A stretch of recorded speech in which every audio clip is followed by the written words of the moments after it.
Tainá, sei que você tem apuração sobre isso, ela já estava aqui. Eu já estou olhando aqui o que está chegando para a gente trazer sempre em primeira mão, né? Não, atualizar que nesse momento o relator da proposta, o deputado Cláudio Cajado, está reunido com o ministro da Fazenda e com a equipe econômica. Reunião, Raquel, que vai começar às 6h15 da tarde para discutir esses ajustes finais.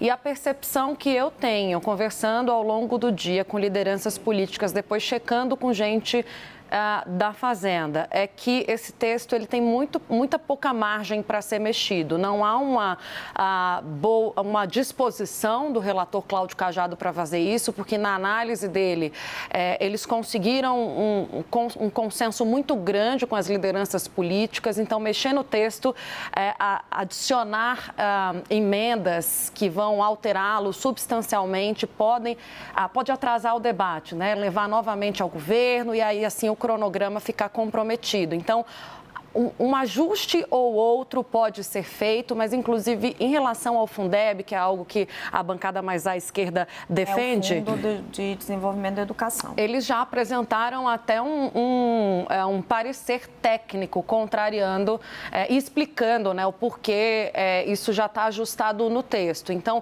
me parece que eles estão caminhando para manter o texto original e, possivelmente, se forem ampliar essa discussão, tratar disso na votação que pode acontecer, segundo as lideranças políticas, já na quarta-feira. É bem possível que ainda hoje, Raquel, os líderes políticos também sejam consultados, né? Antes da votação, conversei com gente próxima ao Arthur Lira, eles estão aguardando um retorno dessa reunião entre o Cajado, o Haddad, o retorno da reunião com o Lira mais cedo, para depois alinharem com as lideranças políticas.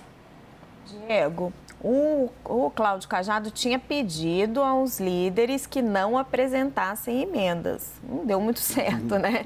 Chegaram pelo menos 40. Agora, a maioria dessas emendas mostra o Congresso Nacional tentando apertar ainda mais os gastos, satisfazendo de alguma forma aí o mercado. Menos gasto no ano que vem, apertando um pouco mais os gatilhos.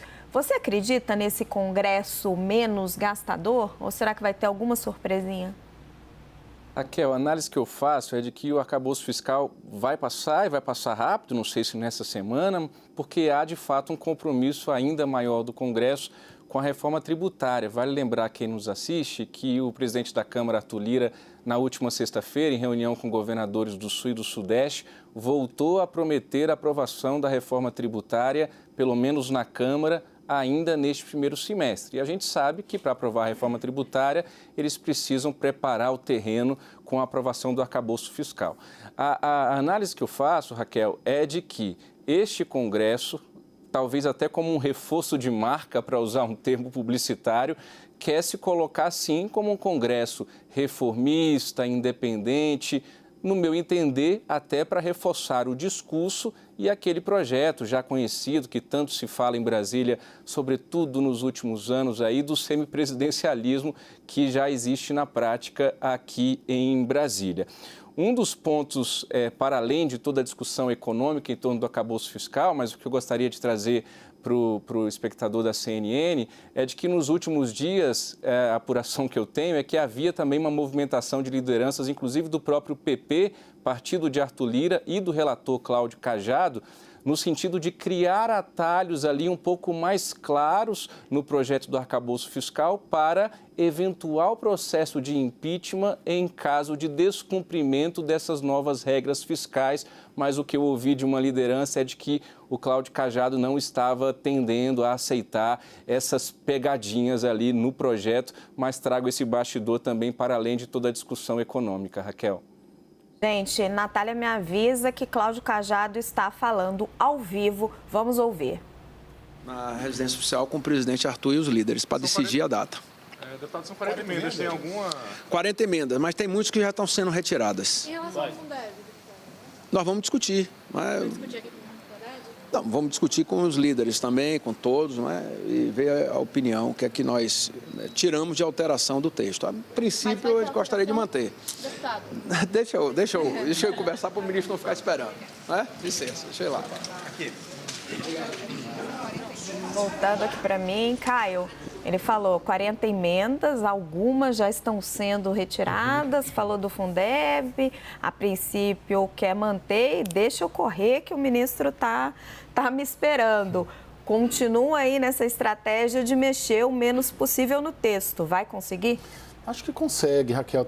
Como o Diego falou, tem um consenso ali no Congresso muito grande, ali muito coeso, de certa maneira, para a aprovação. Eu achei muito interessante no material que você trouxe ali na tela que o Felipe Salto fez, que é exatamente a proporção, vamos dizer, de direita e esquerda ali do Congresso. É bem parecido, né? Se a gente pega 12 emendas expansionistas... O restritivo e o expansionista pode ser lido como direita e esquerda. Boa, Caio. E mais ou menos, a Câmara dos Deputados, pelo menos, tem mais ou menos 130, 140 deputados à esquerda, né? Então, dá mais ou menos essa proporção também, um terço, né? Um terço da Câmara ali, um terço das emendas, elas também foram apresentadas no sentido de expandir os gastos e reflete exatamente o pensamento majoritário do Congresso de até tentar restringir mais os gastos, né? De fazer esses ajustes que o Cláudio Cajado fez. Eu vejo ali também uma aprovação tranquila, lembrando que é uma aprovação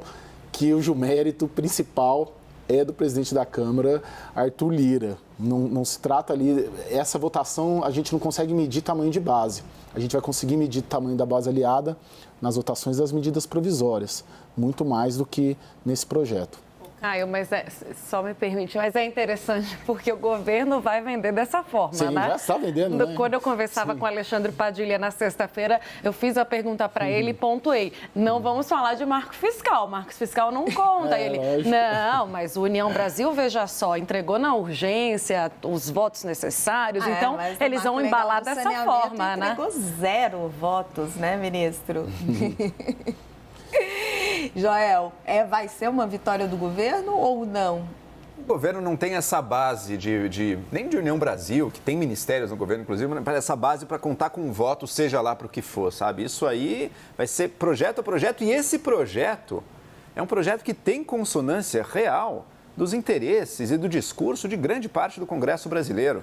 Um projeto tão diferente na sua essência do que revisão de marco do saneamento, de reversão de privatização, de querer interferir no Banco Central. Isso aí o governo não vai ter base nunca, mesmo que tente. O que ele vai ter que fazer é lutar para ter uma base nesses projetos que são mais de consenso e que levam a direção da economia brasileira num sentido que é o sentido apoiado por grande parte da população, refletida, portanto, no Congresso, que é muito distante da ala mais radical do PT e do projeto petista puro sangue. Esse não está contemplado aí. Esse foi crítico do novo marco fiscal. Os petistas mais raiz foram críticos, queriam menos restrição. Menos restrição dificilmente vai passar. Na verdade, o projeto original precisava de mais restrição e acredito que sim, ficará ainda um pouco mais restritivo, o que é bom. A gente agora terá uma regra fiscal para garantir um horizonte de equilíbrio fiscal para o Brasil, para garantir que os gastos do governo não vão crescer de forma explosiva, vão seguir crescendo, diferente do teto, que impedia o crescimento real. Esse aqui vai ter um crescimento real pelo menos um pouco todo ano, mas vai crescer dentro de uma banda, dentro de uma expectativa que permite aí um horizonte de planejamento e de estabilidade. Isso é um ganho e é um ganho enorme para o Brasil. Eu espero que o governo saia dessa história, quem sabe, aprendendo a lição. Estou sendo otimista aqui, mas aprendendo a lição. Não adianta ficar batendo cabeça nesse momento. Existe uma agenda que interessa ao governo, interessa à sociedade e que tem base no Congresso. Essa é a agenda propositiva e o próximo passo dela é a reforma tributária. Lira e outros deputados já dizem faz tempo que também tem a entrada, vai ter voto e provavelmente vai aprovar. Sabe, já que você estava defendendo, né, o marco fiscal, eu acho que ele tem seus méritos, mas mais cedo eu conversava com o Marcos Mendes, que é um economista super conceituado e que é muito crítico, e aí ele disse para mim, Raquel, para mim o texto é ruim, não me importa se vai piorar mais ou melhorar um pouquinho, o melhor é aprovar logo, tirar da agenda e partir para a reforma tributária. Para ele, Marcos Mendes, está claro que não haverá política fiscal responsável neste governo.